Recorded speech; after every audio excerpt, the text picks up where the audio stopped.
Di sebelah barat kota Raja Pajang, Senopati serta 1.500 prajurit Mataram yang berkuda dan berjalan kaki terus menggila, menggempur hebat, menimbulkan korban luka dan kematian bagi prajurit-prajurit Pajang yang mencoba menahan gebrakan mereka. Aneka senjata yang coba dihadangkan untuk pasukan penggempur itu serasa tak lagi menjadi halangan.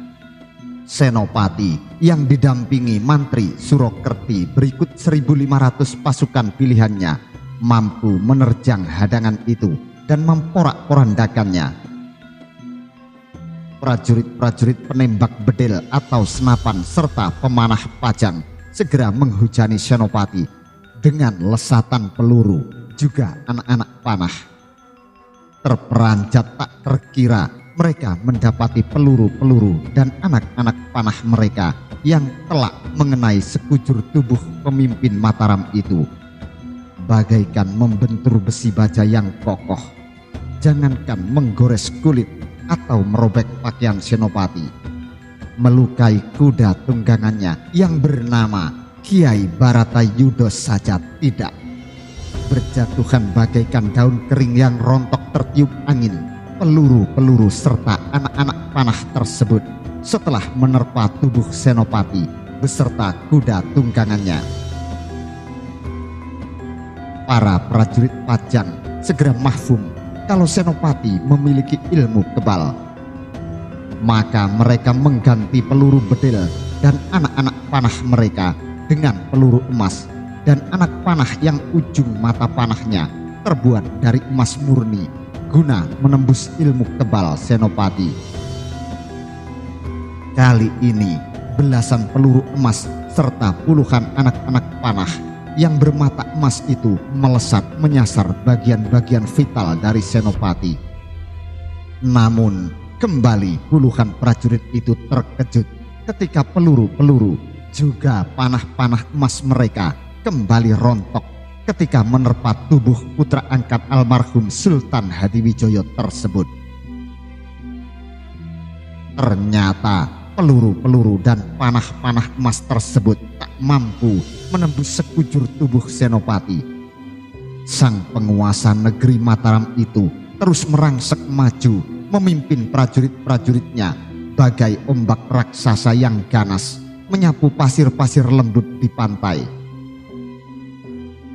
Luar biasa dikdaya Senopati itu, keluh seorang prajurit Pajang yang awalnya seorang budak belian. Benar, apa yang dibicarakan orang-orang tentang kehebatannya bukan cuma omong kosong, sahut kawannya sambil menggeleng-gelengkan kepalanya. Gemas betul mereka, seperti tak mempercayai pandangannya sendiri. Apalagi yang harus kita perbuat untuk menghentikan dia setelah panah emas tajam pun tak mempan di tubuhnya? Kawannya hanya menggelengkan kepalanya, dan itu merupakan gelengan kepalanya yang terakhir kalinya di Marca pada ini setelah tombak Kiai Pleret di tangan Senopati menghunjam dadanya dan seluruh pasukannya menggebrak ke tempatnya dan membuatnya kehilangan nyawa. Senopati dengan tombak Kiai Pleret di tangan kanannya benar-benar menjadi malaikat maut yang mengerikan bagi pasukan Pajang. Senopati terus mengamuk menebarkan petaka. Gempurannya amat kuat bertenaga, menghantam keras dengan tombak di tangan kanannya. Tombak pusaka keluarga Selo yang merupakan peninggalan dari Prabu Brawijaya Pamungkas, Raja Majapahit, kepada putranya yang bernama Raden Bondan Kejawan, lalu diturunkan kepada cucunya yang bernama Ki Ageng Selo tersebut, seolah berubah menjadi angin puting beliung yang sangat dahsyat dan bermata hingga puluhan, mengincar nyawa para prajurit Pajang yang berani menghadapinya. Mata tombak Kiai Pleret begitu ganas menusuk dan menghantam serta membuat kalang kabut prajurit Pajang yang menghadangnya. Senjata-senjata langsung patah menjadi beberapa bagian ketika beradu dengan tombak Senopati. Perisai-perisai hancur berantakan tatkala dipakai untuk menahan serangan tombak Senopati. Amukan Senopati segera diikuti oleh 1.500 pasukan Mataram yang turut mengamuk menggila hingga pertahanan Pajang sebelah barat porak-poranda. Amukan Senopati ing Alogo beserta pasukan jajar Mataram tersebut benar-benar tak terbendung oleh segala daya upaya pasukan Pajang yang menjaga jalanan menuju ke pintu gerbang utama keraton. Sehingga dalam waktu singkat pasukan Senopati tersebut sudah sampai di depan pintu gerbang keraton dan mulai berusaha untuk mendobraknya. Pemimpin pasukan penjaga pintu gerbang keraton tersebut adalah Kiai Gedong, seorang punggawa Pajang yang masih setia kepada Pangeran Benowo dan para keturunan Sultan Hadiwijoyo yang juga dipercaya oleh Ki Patih Mancanegoro untuk menjalankan siasat sang patih. Namun demikian, sebenarnya Ki Gedong masih ragu-ragu. Ia masih bimbang untuk menentukan sikapnya. Apakah ia akan tetap setia kepada negeri Pajang, siapapun sultannya, seperti yang sekarang ini? Ataukah ia akan balelo seperti para pejabat senior Pajang yang kini membela Pangeran Benowo? Sebab dalam hati kecilnya, ia tidak rela kalau negeri junjungannya yang sejati, yakni almarhum Sultan Hadiwijoyo, harus porak-poranda hanya karena pertikaian dan konflik politik para petingginya saja. Namun tiba-tiba terhentak kesadaran orang tua ini ketika mendengar teriakan-teriakan dari pasukan Jipang dan Mataram yang mendukung Pangeran Benowo serta para pejabat senior Pajang yang dipecat secara semena-mena oleh Sultan yang baru. Bahwa pemimpin-pemimpin penggempuran atas Pajang itu sesungguhnya yang paling berhak menduduki tahta Pajang. Entah itu Pangeran Benowo yang merupakan putra kandung almarhum Sultan Hadiwijoyo, atau bahkan Senopati ing Alogo yang ditunjuk langsung sebagai pengganti Sultan Hadiwijoyo melalui wasiatnya yang disampaikan kepada Pangeran Benowo dan Patih Manca. Ia merasa bersalah jika tetap teguh harus berperang di pihak Sultan Ngawintapuro. Sementara yang dilawannya adalah penggenggam sah tahta Kesultanan Pajang dalam pandangannya. Kiai Gedong pun berniat membela Pangeran Benowo dan Senopati ing Alogo melalui cara yang sudah disampaikan oleh Ki Patih Manca kepada dirinya. Dari arah barat daya yang langsung menusuk lewat arah selatan, tibalah Senopati beserta para prajurit jajar Mataram. Bergerak cepat laksana kilatan petir yang disertai topan badai dahsyat yang siap menghancurkan dan meluluh lantakkan segala yang berani menghadang di depannya. Gerakan mereka terhenti di depan pintu gerbang keraton yang tertutup rapat. Para prajurit jajar Mataram mulai menggedor-gedor pintu gerbang yang teramat kokoh itu menggunakan sebatang pohon raksasa yang bagian ujungnya sudah dibuat runcing. "Dobrak pintu itu!" komando Senopati. "Kita dobrak! Dobrak!" seru para prajurit Mataram yang mendobrak pintu gerbang tersebut. Ki Gedong menatap pintu gerbang yang sedang didobrak dari luar itu dengan tajam sembari memperhitungkan langkahnya untuk membunuh para prajurit di hadapannya untuk kemudian membuka pintu gerbang itu. Setelah ia yakin akan perhitungan langkahnya, Ki Gedong langsung mengangkat tombak pusakanya lalu menerjang prajurit-prajurit Pajang yang berjaga di dekat pintu gerbang keraton. Serangan mendadak yang tak terduga itu membuat para prajurit penjaga pintu langsung kocar-kacir. Kemudian dengan seluruh tenaga luar dan dalamnya, Kiai Gedong mendobrak pintu gerbang tersebut. Pintu gerbang yang kokoh lagi tebal tersebut jebol, terpental keluar karena dipukul Kiai Gedong dengan kedua telapak tangannya dengan seluruh tenaga luar dan dalamnya. Pasukan Mataram pun langsung berhamburan masuk bagai air bah ke dalam area keraton setelah pintu gerbang itu dijebol Kiai Gedong. Sementara Kiai Gedong langsung melesat berlari keluar untuk menghadap Senopati yang masih berada di luar gerbang. Di hadapan Senopati Ing Alogo, Kiai Gedong menghaturkan sembah penghormatannya setelah menaruh tombak pusakanya di atas tanah di sampingnya. Perjuangan besarmu ini niscaya tak akan kulupakan, Kiai, ujar Senopati. Keturunanku dan keturunanmu hendaklah bersatu. Jika keturunanku berbahagia, hendaklah kebahagiaan itu dirasakan pula oleh keturunanmu. Dan jika keturunanku menderita, turut menderita pula keturunanmu. Terima kasih atas anugerah yang diberikan kepada hamba, Gusti Kanjeng Senopati. Kiai Gedong kembali menghaturkan sembahnya. Sejenak diliriknya halaman keraton Pajang yang telah berubah menjadi arena peperangan dahsyat.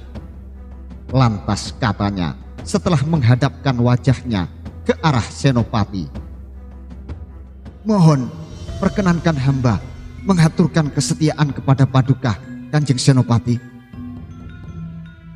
Senopati pun menganggukkan kepalanya. Kiai Gedong pun langsung mengambil lagi tombak pusakanya. Segera pula ia bangkit dan berlari menerjang barisan prajurit Pajang. Kiai Gedong mengamuk, kelebatan pedang dan tusukan tombak yang mengarah kepadanya ditangkisnya.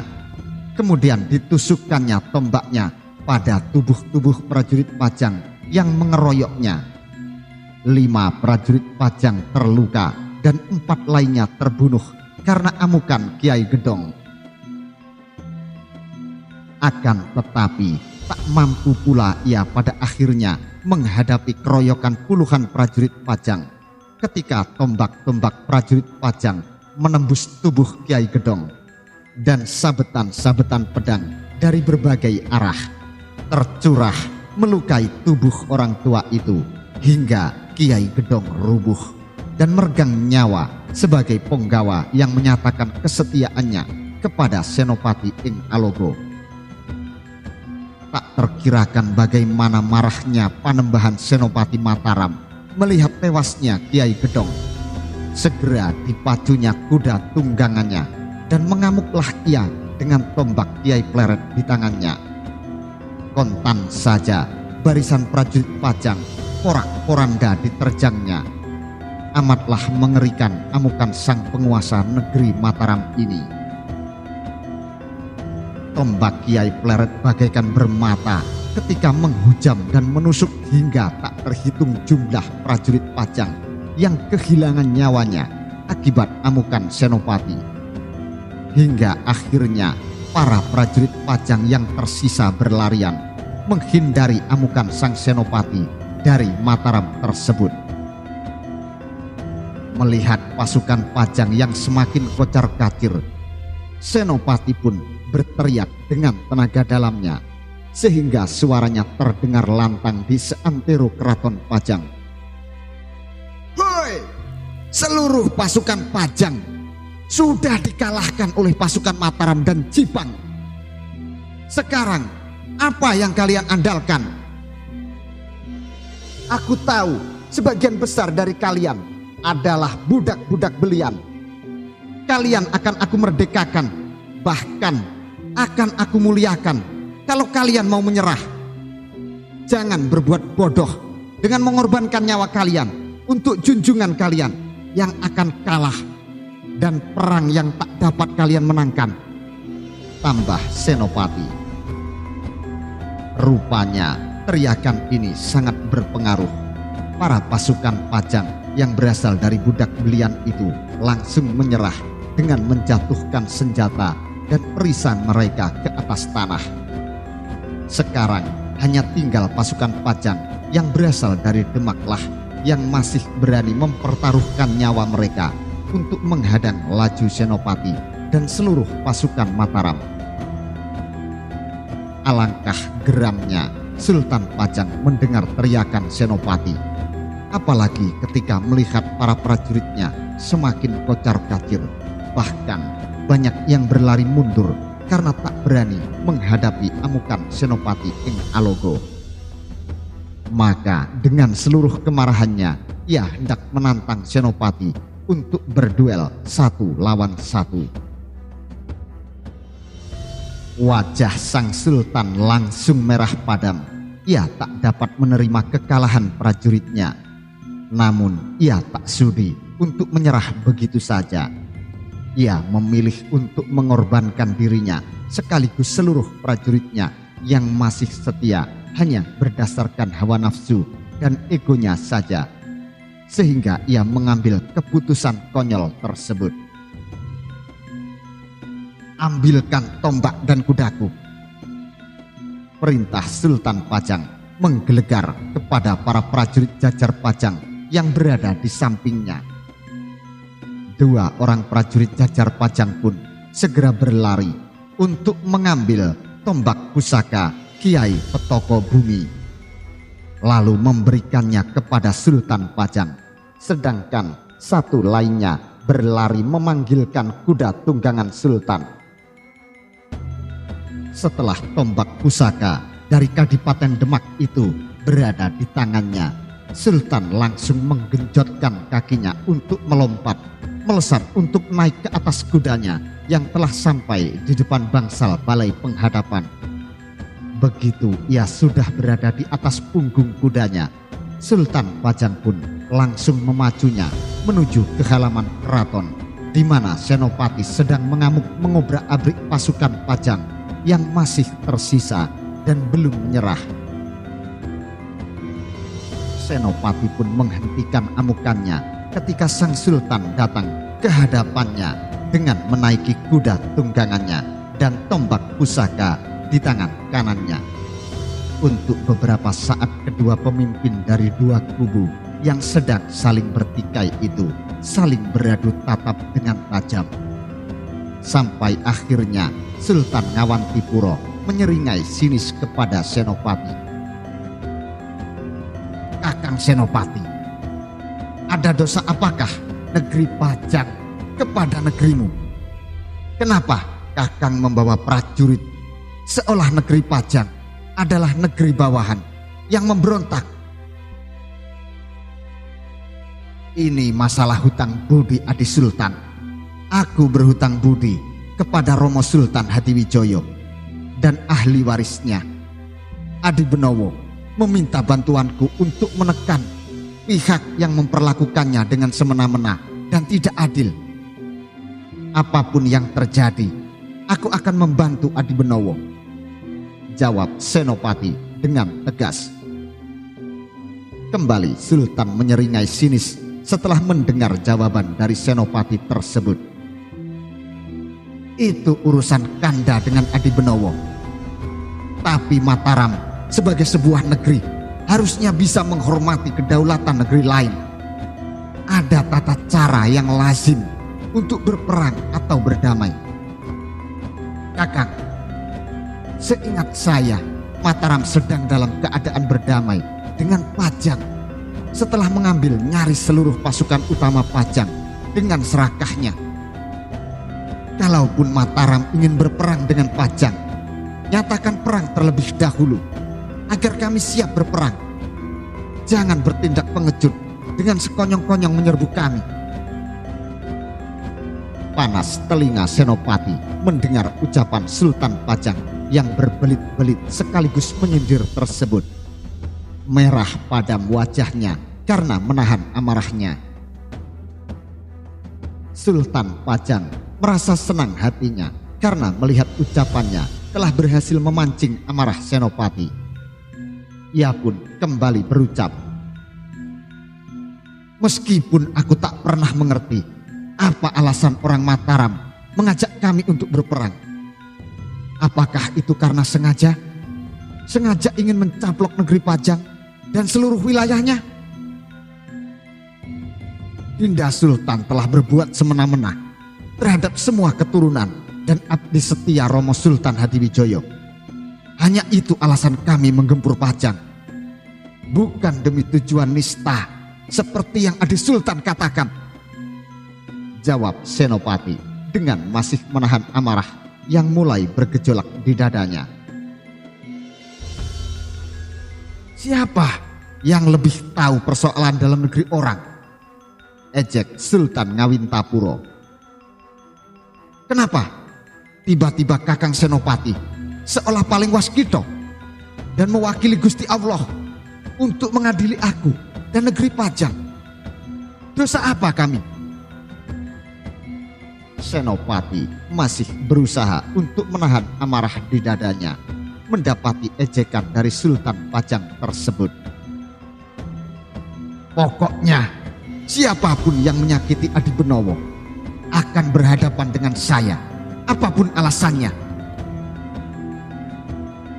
Jawaban Kakang Senopati terlalu berputar-putar. Malah nampak jumawa, Adigang, Adigung, Adiguno. Mentang-mentang negerimu sudah kuat, Kakang bertindak seperti Pandito yang paling waskito, paling bijaksana, dan paling benar sendiri. Mau menang sendiri.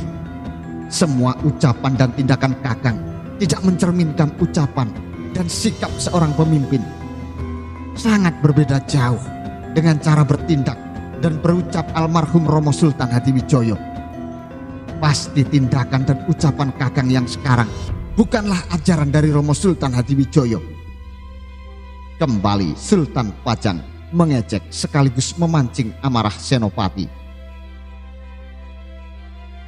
"Aku tidak pernah membiarkan siapapun merendahkan diriku dan negeri Mataram," tegas Senopati dengan suara dalam dan sorot mata tajam setajam pedang.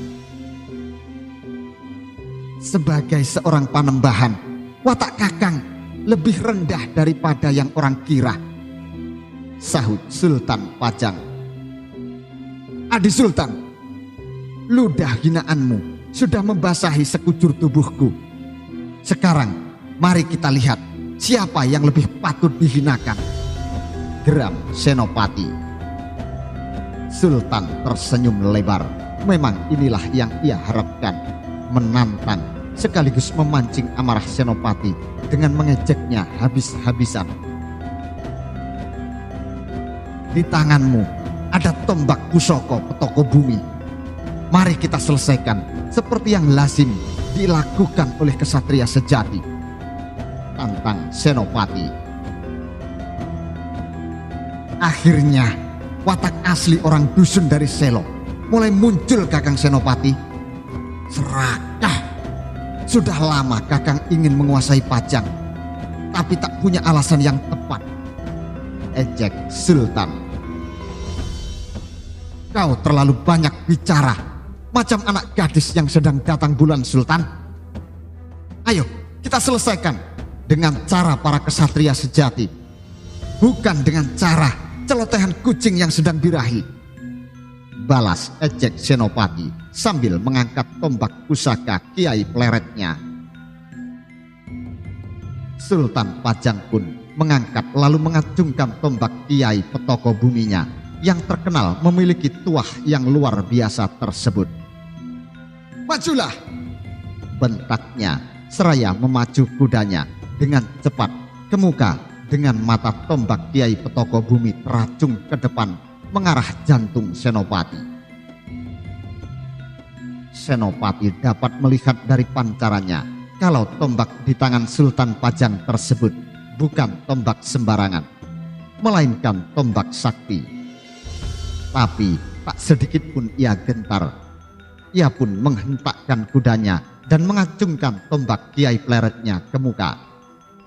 Hasilnya malah Sultan Pajang yang terkejut karena melihat pancaran dan hawa maut dari tombak lawannya.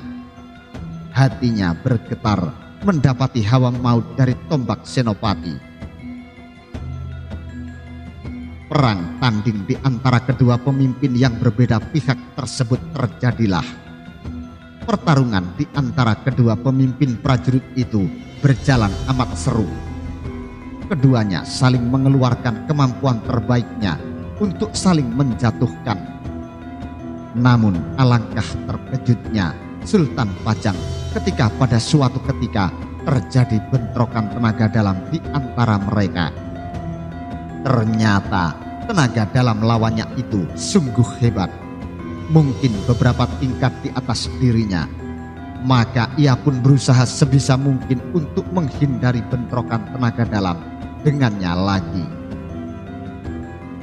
Tenaga dalam Senopati memang sungguh dahsyat. Dari setiap gerakannya timbul angin deras yang dapat membuat ngilu orang-orang di sekitarnya. Apalagi angin yang ditimbulkan dari mata tombak Kiai Pleret yang mampu memotong ranting-ranting pohon dan menggores kulit siapapun yang berada di dekatnya. Maka tak terbayangkan bagaimana lawannya kena babuk atau tusuk oleh tombak pusakanya tersebut. Namun Sultan Pajang bukanlah anak kemarin sore. Dia merupakan anak didik dari Ratu Kalinyamat yang merupakan uaknya sang penguasa Kadipaten Jepara. Dia juga sudah banyak makan asam garam dalam pertempuran atau peperangan. Maka dia bisa cepat menguasai dirinya kembali. Dia meladeni lawannya yang mempunyai kemampuan dan tenaga dalam jauh di atasnya dengan sabar. Dia tidak terburu nafsu dan banyak melakukan serangan-serangan tipuan untuk memancing lawannya.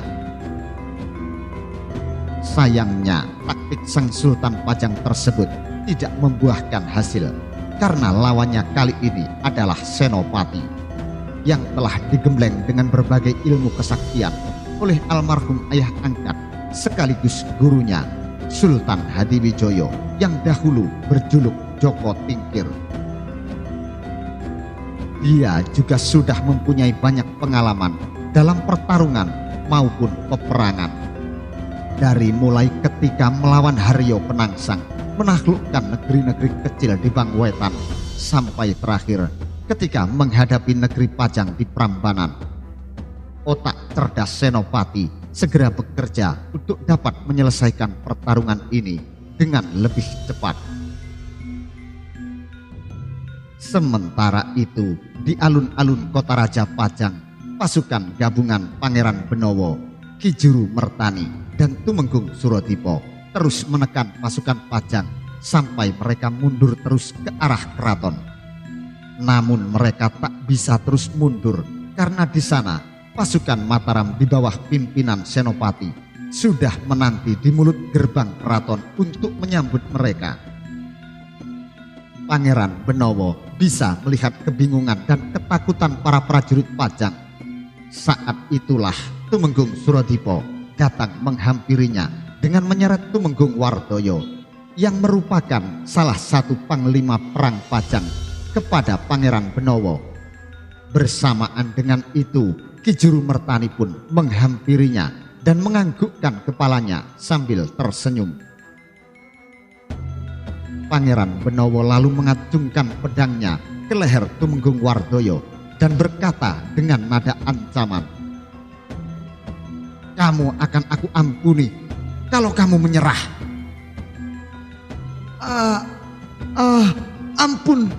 Ampun Gusti, hamba menyerah," jawab Tumenggung Wardoyo. "Sekarang perintahkan semua prajurit Pajang untuk menyerah. Kalau tidak, seluruh Pajang akan kugenangi dengan darah pasukanmu," perintah Pangeran Benowo. "Baik Gusti," angguk Tumenggung Wardoyo dengan ketakutan.